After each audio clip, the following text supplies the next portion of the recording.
So my friend, there's something I like to call the freelancer trap. It's where when you start a marketing business, you end up doing everything for your clients. You deliver the service, you sign the clients, and you really don't have any team members or systems to help you out. And this ultimately leads to burnout, stress, and an inability to scale, which is not very fun. I've been there, I've done that, and it is not fun. So I'm going to open my laptop, I've got some slides prepared. I'm going to explain to you everything you need to do to go from freelancer, stuck, confused, overworked, overwhelmed, and stressed out of your mind to agency owner that can scale up and build a sustainable business.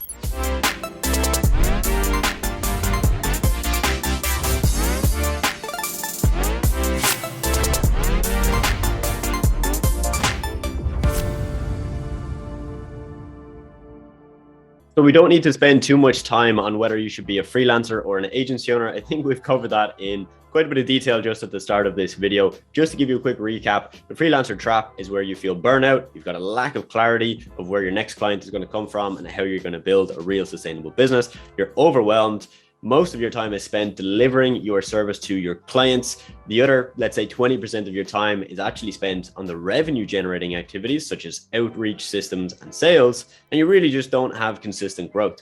So here's what you came for: how to avoid the freelancer trap. Point number one, you need to focus on building out a team plus a system to deliver your service. Ideally, you want to get to a stage where delivering your service is like delivering a product. There's a series of activities and inputs that happen to make that possible, and the output is the service that your client gets.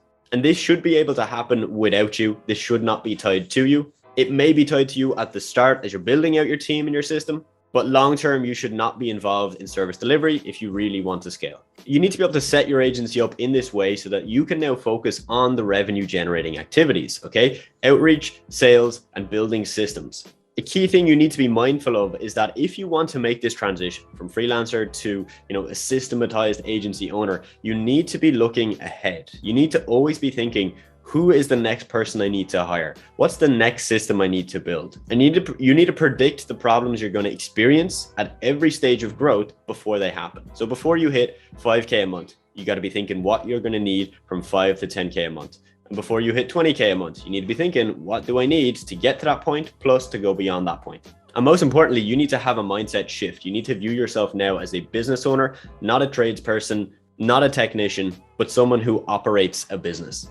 Now, this process will take time between having the mindset shift and actually implementing all of these key things we've just laid out to you. And I will say that figuring all of this out on yourself is quite difficult. I know that in the past, I've hired many people that I should not have hired. I've wasted lots of money. I've paid for softwares and systems that I ultimately did not need. And because of that, I paid a hefty price, wasted a lot of time, and I limited my growth.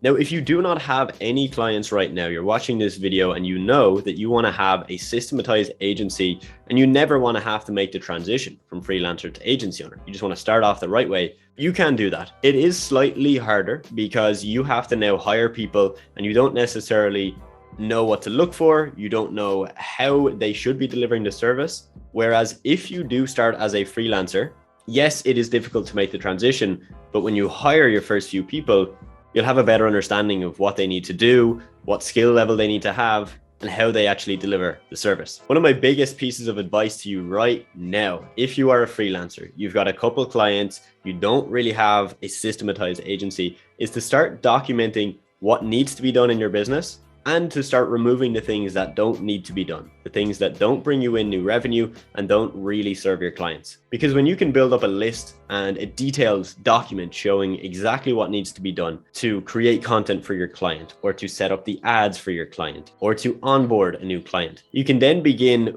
plugging into people to make that happen. And you're probably going to need a combination of virtual assistants, maybe some freelance content creators, graphic designers, and eventually client managers, once you're at the stage that you can handle that. The final thought I want to leave you with is that what got you to where you're at right now is not going to get you to where you want to be. As I've mentioned, you need to continually be looking for the next thing, right? Maybe it's the next program, the next support, the next mentor you need, whatever it may be. You need to be looking at who can help you get to the next step. Is it someone you hire? Is it a system you build? Or is it help that you need? This process is not easy. Many people fall at this hurdle. Many people get stuck and they literally become a freelancer for the rest of their life. I, for one, found out the hard way that this is not what I want.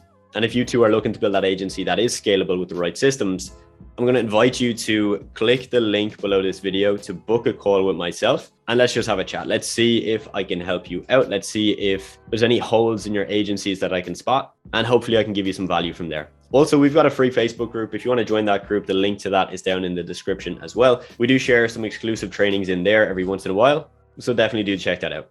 And if you enjoyed this video, please do drop a like, and I'll see you in the next one.